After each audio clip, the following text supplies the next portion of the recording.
নমস্কার, কেমন আছো সবাই? অপূর্ণ ইচ্ছে একটি ব্লগে তোমাদের স্বাগত জানাই। আজ আমি আর পিসা মিলে পুজোর বাজার করতে যাব, তো চলো দেখে নাও। পিসা বাইরে গাড়ি রেখে ওখানে ওই যে পাঞ্জাব ন্যাশনাল ব্যাংকের যে এটিএম ওখানে গেছে টাকা তোলার জন্য। তারপর আমরা এখান থেকে চলে যাব বাজারে। তো আমরা এখন কোন জায়গায় আছি তো সেটা তোমাদেরকে আমি দেখাই, চলো।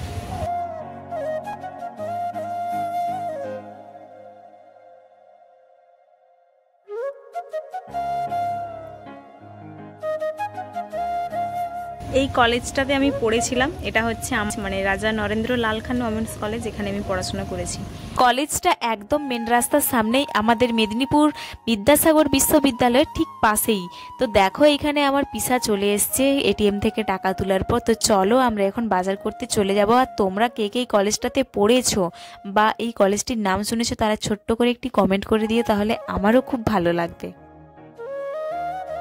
গোপ কলেজ থেকে কিছুটা পথ আসার পরই আমার পিসির দোকান, ইউনিভার্সিটির ঠিক সেকেন্ড গেটের সামনেই। ওই যে দেখতে পাচ্ছ অরুণ আইসক্রিম, বিখ্যাত এখানের মধ্যে। তো তোমরা যারা নতুন ভর্তি হচ্ছ তারা এখানে আসতে পারো, একবার আইসক্রিম টেস্ট করে দেখতে পারো, আশা করি তোমাদের খুব ভালো লাগবে।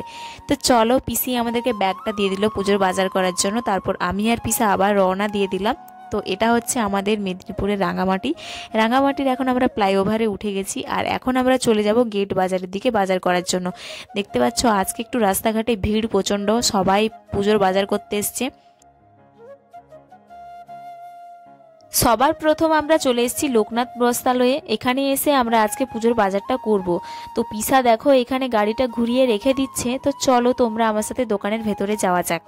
দোকানের ভেতরে এসে দেখি প্রচুর ভিড়, সামনেই পুজো, সবাই কেনাকাটা শুরু করে দিয়েছে। আমার তো কিছু হয়নি, তোমাদেরও কার কার হয়েছে, কার কটা হলো কমেন্ট করে জানিও। আর দেখতে পাচ্ছ এখানে আমি দেখে নিচ্ছি পুজোর শাড়ি কি কি নেব, কোনটা নেব। তো ফাইনালি দেখার পরে নিয়েছি। নেওয়ার পরে আমরা এখন আরেকটু চলে এসেছি গেট বাজারের আরেকটু ভেতরে মার্কেটের দিকটাতে। এই দিকটাতে এখানে পুজোর সমস্ত জিনিসপত্র পাওয়া যায় এই দোকানটাতে। জানো তো, পথে আসার সময় ভাবছিলাম দোকানটাতে কতই না ভিড় হবে, এমনিতেই পুজোর সময়, তারপর আবার কালকে পুজো, আজকে বাজার করতে এসেছি, মানে আজকে তো ভিড় হওয়ারই কথা। কিন্তু ভগবানের আশীর্বাদ, আর যেহেতু আমরা একটু তাড়াতাড়ি বেরিয়ে এসেছিলাম, প্রায় 6টার সময় বেরিয়ে এসেছিলাম, তো তাই দেখছি সেরকম একটা ভিড় নেই দোকানে। তো চলো পুজোর জিনিসগুলো কিনে নেওয়া যাক।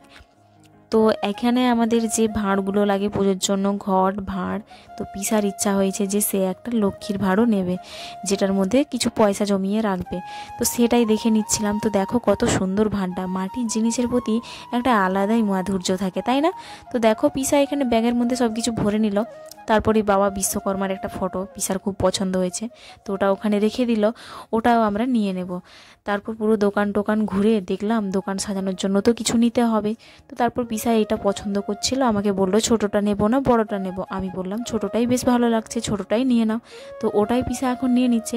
এরপর সব থেকে বড় সমস্যা হলো কি বলো তো, ফুলের মালা। কোনটা যে নেব কিছুই বুঝতে পারছি না, এতগুলো ফুলের মালার মধ্যে কোনটা নেব। পিসা তো অনেকগুলো দেখলো, আমিও দেখছিলাম।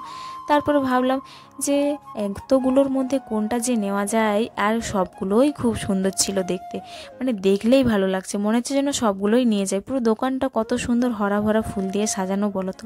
তারপরে বলছিল এখানে দিদিভাইটা যে এই মালাটা নাও, এটা খুব ভালো হবে, সাদার উপরে নাকি ব্লু কালার আছে, তার জন্য দেখতে ভালো লাগছে। তারপর আমি পছন্দ করলাম যে না, ওখানে যে গোলাপি কালারটা আছে ওটাই দাও, ওটা হলেই ঠিকঠাক হবে। তো দেখো এখন এই মালাটা নিয়ে নিলাম। আর এই যে পিসা দেখিয়ে দিচ্ছে মালাটা ভালো করে, তোমরা একটু দেখে নাও। জানি না কেন আমার এটাই ভালো লাগলো। তারপর পুজোর জন্য যে নারকেল লাগবে, তো এখানে একজন নিচ্ছিলেন, তো তখন আমি দেখলাম। দেখার পরে এখানে দেখতে পাচ্ছ আমাদের পুজোর সমস্ত জিনিসপত্র নেওয়া হয়ে গেছে। পিসাও টাকাটা দিয়ে দিল।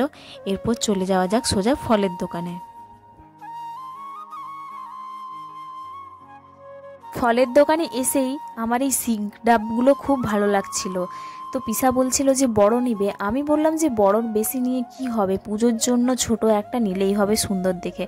তো সেখানে প্রথমে একটা দেখলাম, দেখার পরে তো প্রথমটা তো ভালো লাগলো, তারপর উল্টানোর পরে দেখি যে ওখানটা একটা মানে গর্তের মতো ছিল, তো সেটা তো পুজোতে দেওয়া যাবে না। তারপর ওটা রেখে দিয়ে তারপর আরেকটা বেছে তুলে নিলাম। ওটা নেওয়ার পরে এখানে পুজোর জন্য যে যে ফলগুলো লাগবে তো পিসা সেগুলোই সব কিছু নিয়ে নিল, দেখতে পাচ্ছ।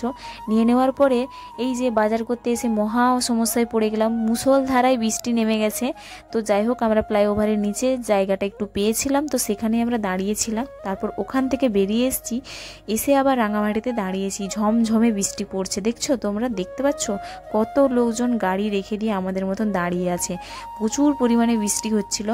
এসে তো ভাবছিলাম পুরো ফেঁসে গেছি, বাড়ি যাব কি করে, টেনশনও হচ্ছিল। কিন্তু তারপরে আমরা কিছুক্ষণ, প্রায় আধ ঘন্টা 45 মিনিট দাঁড়ানোর পরেও বৃষ্টি থামেনি। তাই আমাদের ব্যাগ একটা ছিল গাড়ির মধ্যে, পিসা গিয়ে সেটা নিয়ে এলো।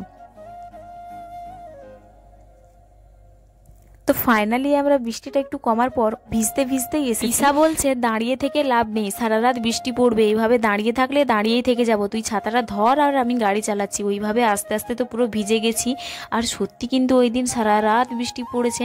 তো আমরা দোকানে পৌঁছে জিনিসপত্র সব রেখে দিয়ে দেখলাম পিসি জেরক্স করছিল দোকানে। তারপর বাড়িতে পৌঁছে আমার যেটা মেন কাজ, প্রতিদিনের রুটিন কুচুবুনুকে পড়তে বসানো, তো আমার এই বৃষ্টির জলে ভেজার কারণে মাথাটা প্রচুর যন্ত্রণা করছিল। তাই ওকে আর বেশিক্ষণ পড়াইনি, নামতা 1 থেকে 7 পর্যন্ত পড়িয়ে ছেড়ে দিয়েছি। ওর পড়া কমপ্লিট হওয়ার পরে ওকে একটা চকলেট এনে দিলাম আমি। আমাদের একটু টাকা বেশি হয়েছিল, সেখান থেকে ভাবলাম যে ওর জন্য তাহলে একটা চকলেট নিয়ে যায়। আর এই যে দেখছো যেটা, এটা অনলাইন থেকে এসছে, এটা তোমাদের অন্য কোনো দিন দেখাবো।